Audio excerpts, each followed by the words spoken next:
Cilvēki iedalās divās grupās – runātāji un darītāji. Cik labi, ka mūsu stāstu varoņi tomēr ir darītāji. Denisa Bočkova masiera prakse. Klasiskās, ārstnieciskās un sporta masāžas. Kinēzioteipošana, konsultācijas koriģējošajā vingrošanā.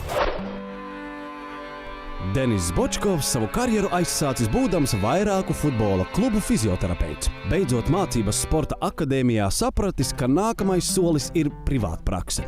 Lai gan pie viņa vēršas arī profesionāli sportisti, visbiežāk tie ir cilvēki, kas strādā sēdošu darbu un vēloties sevi uzturēt formā, sākuši sportot. Vairāk tas būs masāžas, ārstnieciska masāža, klasiska un sporta masāža. Kā arī pie reizes pie masāžas ļoti bieži cilvēki izmanto teipošanu.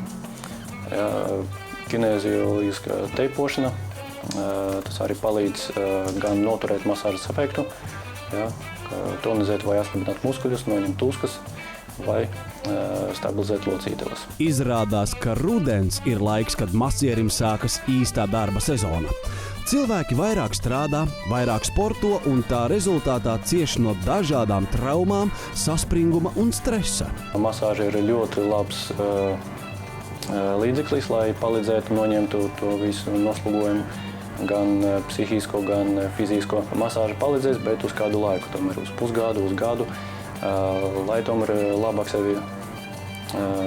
labāk justies cilvēkam, ir jāturpināt strādāt arī vingrot. Ja?